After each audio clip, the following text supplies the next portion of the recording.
Hannah Gadsby, welcome to breakfast. Thank you.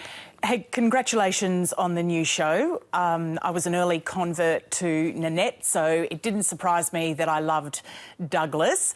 But it's one thing, I guess, to perform it in front of thousands of people in live shows, putting it out there on the streaming world. How are you feeling about that? I think in the scheme of the world right now, fairly calm about my show. It's an odd moment to be sending something out in the world that you made before the world changed. But, it is what it is. I think I'll have more, identifiable emotions once the the consensus is in. I'm sure I'd be sad if people hate it. My last show, Nanette, gave a lot of people the puffer fish. Like, you've made it. And I say people, but it was only men. Hashtag not all men, okay? Of course it's not all men. It's never been all men. Generally speaking, it's really only the men who use that hashtag. What's changed for you since Nanette, apart from your fame, I would imagine? Quite a lot's changed. I now struggle to walk into a room and be ignored, and that's really how I was trained. So I find that a little disconcerting. I speak now and people listen, and that's very weird and dangerous because, I say things and people are like, oh, we'll run with this idea. And I'm like, that wasn't an idea. I guess as well, the fact that you talk about your autism diagnosis, I found really interesting in Douglas, and that even if you didn't intend it to be, a meaningful piece that people were going to dwell on and take away thinking, oh, that's the lesson from Hannah, you have given us a lot of lessons with Douglas. Yeah, I wanted to make it less about teaching autism than just in, being autism. So the show is very much an expression of how I think and how I've experienced the world without being, ABC about it. There's a lot of misconceptions about autism.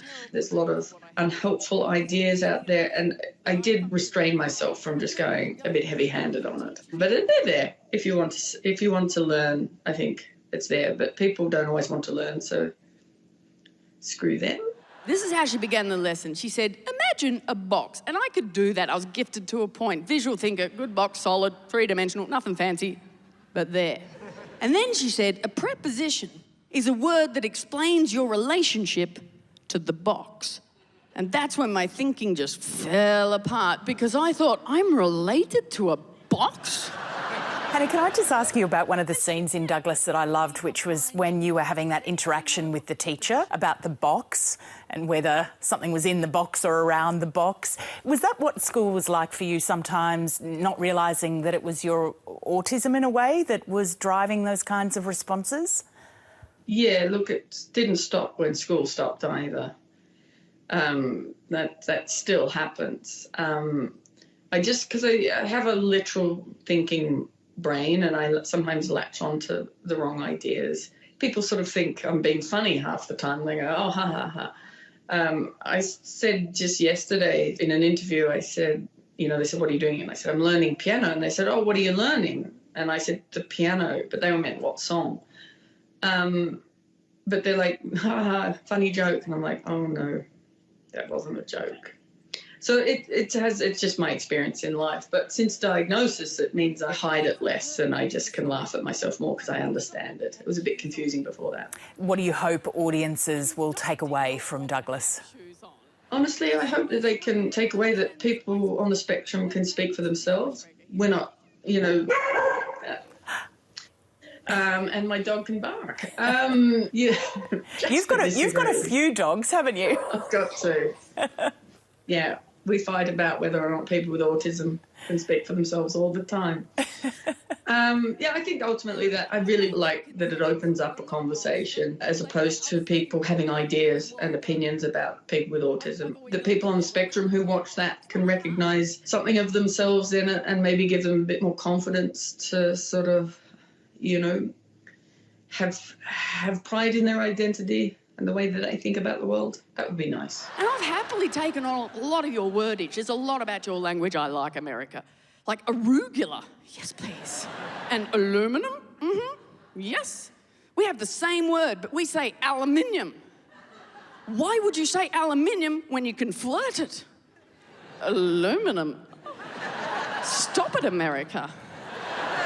You were in America before the coronavirus struck and you came home to Australia, I understand.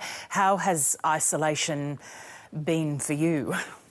Well, I've had a nice time, you know, in practice. In theory, it's an awful time in the world, so I'm not, you know, saying it's great. But isolation is a white way of life for me. It's my holiday. I like to be on my own. I like to hibernate.